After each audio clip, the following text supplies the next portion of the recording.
Kami jaringan sekolah Islam terpadu, bangkit serentak menyongsong peradaban baru. Bulatkan tekad bercita membangun bangsa, Indonesia akan berjaya.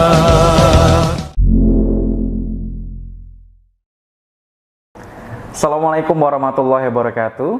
Alhamdulillahirrahmanirrahim. Sahabat pejuang pendidikan khususnya di jaringan Sekolah Islam Terpadu, kembali lagi dalam podcast spesial Munas kelima JSIT Indonesia. Setelah kemarin sudah ada beberapa narasumber kita yang banyak sekali ya memberikan informasi dan juga pengetahuan terkait bagaimana Munas, kemudian JSIT, kemudian juga perjuangan pendidikan Indonesia yang telah kita sama-sama ikuti dalam ranah jaringan Sekolah Islam Terpadu. Kali ini masih seputar pendidikan, masih seputar juga JSIT Indonesia. Kita sudah kedatangan langsung spesial narasumber jauh-jauh, yaitu Ketua Dewan Pembina JSIT Indonesia. Pastinya sudah tidak asing bagi kita semua, yaitu Ustadz Dr. Sukro Muhab, Magister Sains. Kami sapa terlebih dahulu. Assalamualaikum Ustadz. Waalaikumsalam warahmatullahi wabarakatuh. Sehat Ustadz ya? Alhamdulillah. Berkat doa teman-teman semua. Iya.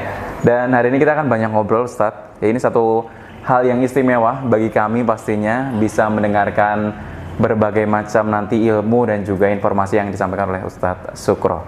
Sudah siap Ustadz? Insya Allah. Baik, langsung saja sahabat pejuang pendidikan, kita akan bincang-bincang langsung bersama dengan Ustadz Sukro. Nah, Ustadz Sukro, ini terkait dengan JSIT yang sekarang kiprahnya sudah sampai di usia 17 tahun lebih. Ya, kalau misalkan manusia ini sudah remaja berarti ya. Selama 17 tahun JSIT menjadi bagian dari perjuangan pendidikan Indonesia, mungkin Ustadz Sukro bisa menceritakan sedikit kepada kami gitu ya.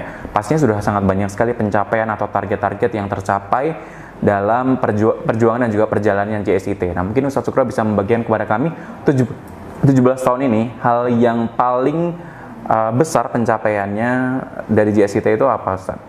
Baik, bismillahirrahmanirrahim. Assalamualaikum warahmatullahi wabarakatuh. Berbicara tentang JSIT ya, kita sebetulnya mulai ada itu bukan jaringan Sekolah Islam Terpadunya dulu, tapi diawali dengan berdirinya Sekolah-Sekolah Islam Terpadu itu di tahun 1993. Ya, waktu itu hanya 3 sekolah, kemudian berkembang menjadi beberapa sekolah dan itu luar biasa. Sekarang sudah mencapai ribuan sekolah. Satu hal yang positif yang diberikan oleh JSIT untuk pendidikan negeri ini adalah mempraktekkan tentang amanah Undang-Undang 31 ayat 3. Ya, di mana di situ pemerintah ya wajib melakukan satu pendidikan dan yang dilakukan itu adalah berorientasi kepada mendorong para peserta didik menjadi orang yang beriman, bertakwa, berakhlak mulia, cerdas, kreatif, mandiri, dan sebagainya. Nah, ini Sekolah Islam Terpadu konsisten untuk melakukan amanah undang-undang itu. Nah, sehingga kalau saya boleh bangga bahwa JSIT adalah sekolah-sekolah Islam Terpadu yang ada di bawah JSIT ini, semuanya adalah menerapkan tentang bagaimana mengimplementasikan nilai-nilai yang diamanahkan dari Undang-Undang Dasar 45, ataupun juga yang tujuan pendidikan nasional dan juga yang lain ya. Ini luar biasa. Jadi kita adalah mengimplementasikan amanah-amanah dari undang-undang dan juga peraturan-peraturan pemerintah. Ini luar biasa. Nah, kemudian yang berikutnya adalah kenapa sekolah-sekolah Islam Terpadu itu menjadi daya tarik tersendiri ya bagi masyarakat, terutama orang-orang tua yang mempunyai keinginan anak-anaknya itu mempunyai kepribadian yang baik ya. Karena memang di sekolah IT ini kita menghadirkan suatu model pendidikan yang itu adalah perimbangan antara nilai-nilai keislaman ya, kepribadian dan keislaman itu juga porsinya lebih besar daripada sekolah-sekolah pada umumnya. Kemudian di samping itu juga bukan berarti kita juga tidak mengutamakan kecerdasan, karena dasar pembentukan sekolah IT ini salah satunya inna fi khalqis samawati wal ardh wa ikhtilafil laili wan nahari la ayatul lil albab alladzina yazkuruna allaha qiyaman wa qu'udan wa ala junubihim wa yatafakkaruna fi khalqis samawati wal ardh rabbana ma khalaqta hadza batila subhanaka faqina adzabannar. Di situ Allah Subhanahu wa taala mengatakan ya, sesungguhnya dalam penciptaan langit dan bumi dan silih bergantinya malam dan siang terdapat tanda-tanda bagi orang-orang yang berpikir. Jadi artinya kita juga membekali anak-anak kita ini untuk meningkatkan kualitas daya berpikirnya, daya kreatifnya, kemandiriannya, ya. Tapi di samping keilmuan dan keterampilan yang kita berikan juga membekali dengan alladzina yazkurunallaha qiyaman wa qu'udan. Harus pintar berzikir. Pintar berzikir ini artinya adalah dia pintar beribadah kepada Allah Subhanahu wa taala. Ibadah yang benar, ibadah yang tepat, dan juga melakukan satu pendekatan-pendekatan, yaitu pembentukan kepribadian yang luar biasa. Itu yang kita tanamkan. Sehingga dengan dua perpaduan ini ya, akhirnya menjadi daya tarik tersendiri bagi masyarakat. Dan alhamdulillah sampai sekarang pun bahkan masyarakat ini masih menyukai sekolah-sekolah Islam terpadu. Bahkan banyak diantaranya berebut untuk mendapatkan tempat dan kelas di sekolah-sekolah Islam terpadu, di mana sekolah-sekolah lain malah sebaliknya ya. Banyak kekurangan murid dan sebagainya. Ini luar biasa. Itulah daya tarik yang dimiliki. Jadi intinya keterpaduan itu memberikan satu penguatan keilmuan dan keterampilan kepada anak kita, tapi juga bingkai keislaman, ibadah itu juga menjadi konsen sekolah Islam terpadu. Ya. Jadi tadi sahabat pejuang pendidikan dan juga mungkin seluruh orang tua yang anak-anaknya tergabung dalam sekolah Islam terpadu. Nah, jadi satu hal yang perlu kita highlight dari apa yang disampaikan oleh Ustadz Sukro dari 17 tahun yang lalu, bahkan dari 93 Ustadz ya. Dari 93, itu saya baru lahir 93 Ustadz ya. Jadi sudah 28 tahun kurang lebih ya memberikan kiprahnya selama kurang lebih 28 tahun, ternyata masih memberikan daya tarik karena ini memberikan bekal berupa keterampilan berbingkai akhlak Islam ya, jadi agar tidak kemana-mana keterampilan tersebut ya. Baik, itu tadi untuk kontribusi yang besar dan juga memberikan daya tarik bagi JSIT.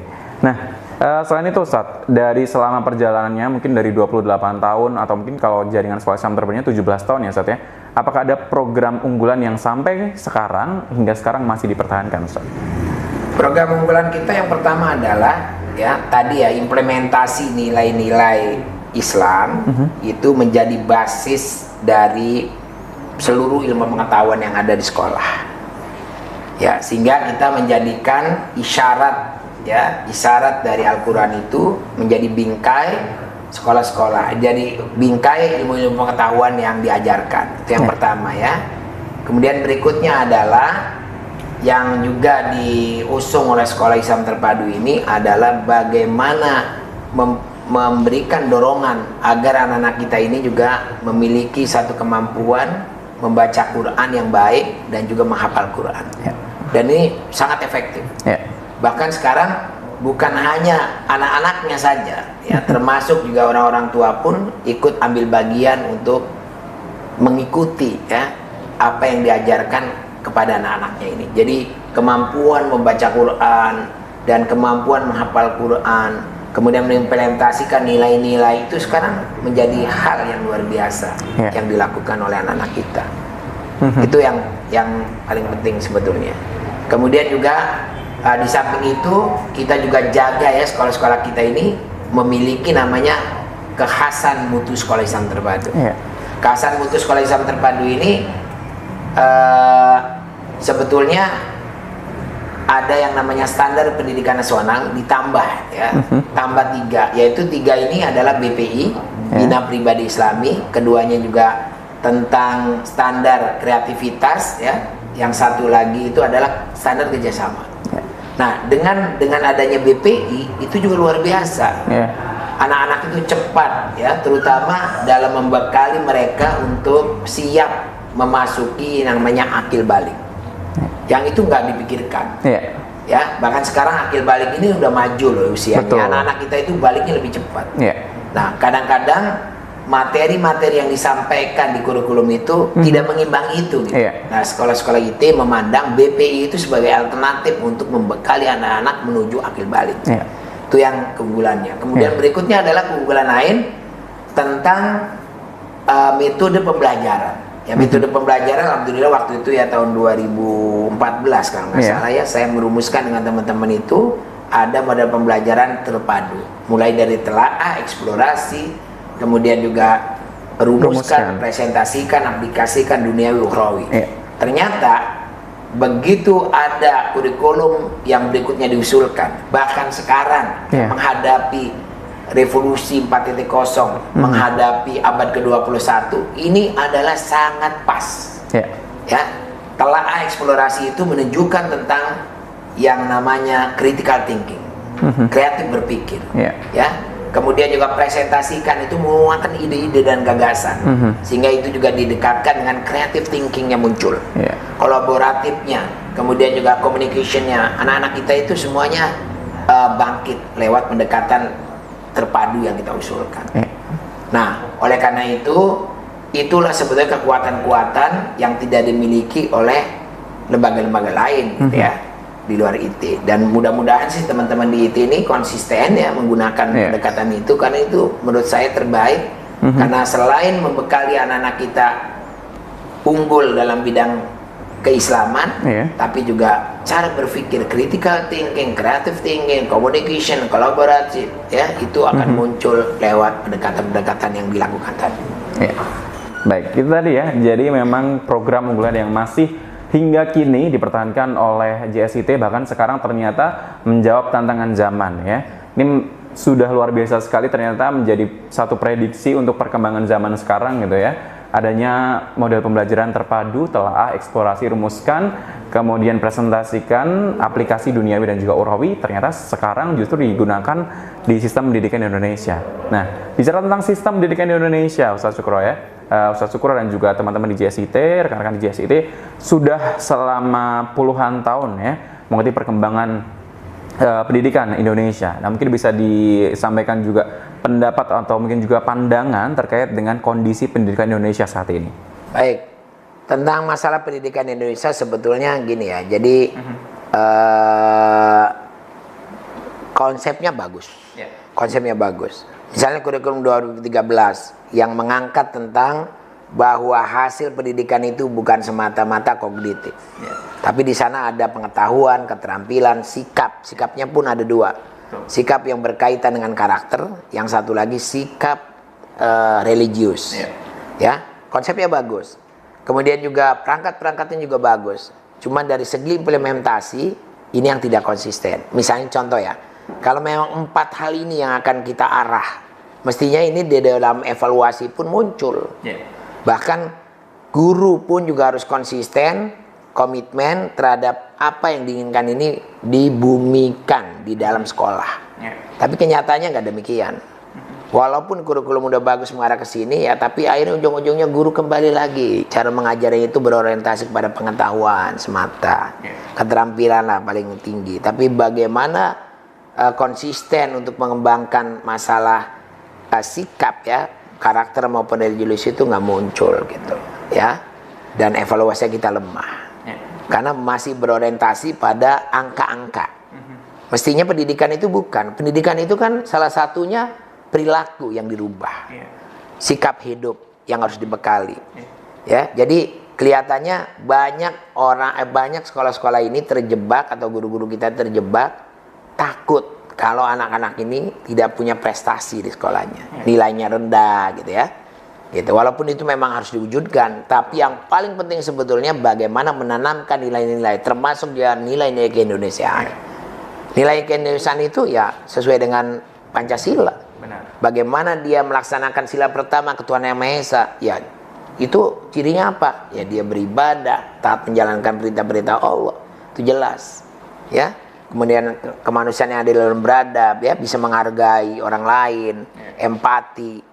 Kemudian rasa memiliki negara persatuan Indonesia itu harus tumbuh.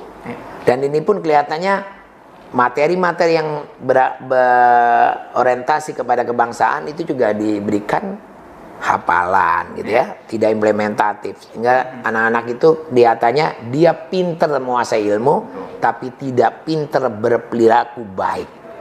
Ya, pinter menguasai materi agama, tapi belum tentu melaksanakan nilai-nilai agama. Nah, ini yang kelemahannya. Jadi ada di situ sistem yang diciptakan ya beda dengan proses yang terjadi di lapangan. Itu yang saya lihat. Jadi secara konsep memang sebenarnya sudah bagus Ustaz ya. Muatan-muatan yang ada dalam pendidikan pun sebenarnya sudah bagus, tapi implementasinya yang belum ya, atau yang masih kurang ya. terlebih juga dari alat evaluasinya belum cukup untuk mengukur penggunaan atau aplikasinya kepada seorang siswa ya, Ustadz ya. Baik. Nah, terkait dengan hal tersebut Ustadz ya, dengan adanya kondisi pendidikan Indonesia sekarang, kira-kira apa cita-cita terbesar atau harapan terbesar dari JSIT Indonesia secara organisasi dulu Ustadz, secara organisasi terlebih dahulu, kemudian selain itu secara kiprahnya atau kontribusinya sebagai bagian dari pendidikan Indonesia. Oke, kalau secara organisasi kita konsisten dengan awal ya, bahwa keberadaan JSIT itu adalah memberdayakan, empowering Islamic School, memberdayakan sekolah-sekolah Islam. Ya, jadi memberdayakan ini artinya apa? Mendorong supaya sekolah-sekolah Islam itu bisa melakukan pendidikannya itu lebih efektif, efisien, dan juga mempunyai mutu yang luar biasa. Mutu ini diukur pertama adalah bermutu sesuai dengan standar mutu pendidikan nasional, dan juga bermutu karena ada muatan-muatan ke-IT-an itu yang muncul di situ. Yang namanya standar kekhasan SIT.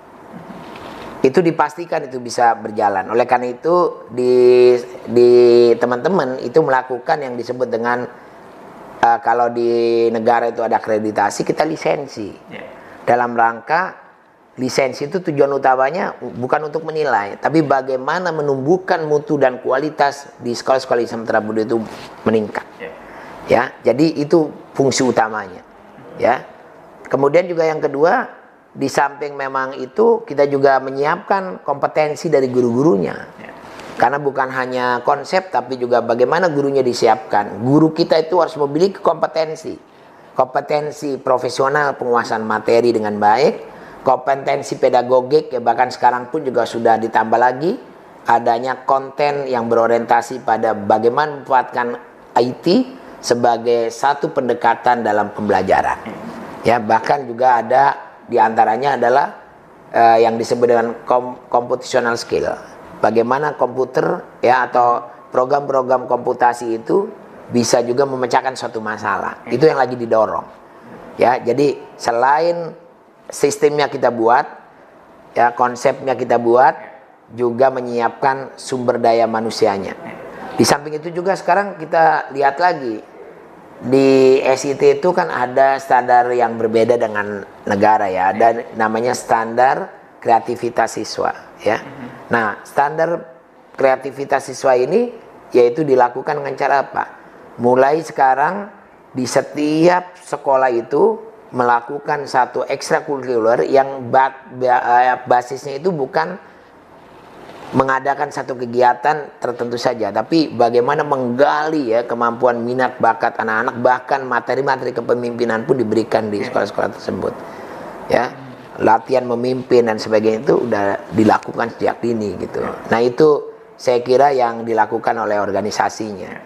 Nah, kemudian masalah bagaimana sekolah-sekolahnya ya, sekolah-sekolahnya yang harus dilakukan oleh sekolahnya apa ya? Saya kira kita ini harus mewujudkan yang namanya kurikulum plus.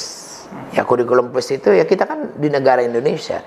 Tidak mungkin juga kita melupakan yang namanya kurikulum nasional. Itu harus ada. Kurikulum nasional ditambah dengan muatan-muatan kehasan SIT gitu. Ya, jadi menjadi satu kesatuan. Dan ini saya berharap anggota SIT itu bukan hanya mengambil nama karena ada IT ya, tapi berharap betul-betul apa yang dirancang oleh teman-teman ya, tim, mutu maupun juga para pelatih ya dan sebagainya itu bisa diwujudkan melalui sekolah-sekolah ini. Itu harapannya ya. Kemudian kalau kontribusi kita untuk negara ya, dengan adanya model ini sebetulnya adalah negara harus berterima kasih. Pertama adalah kita memberikan satu pembinaan kepada sekolah-sekolah yang didirikan oleh masyarakat.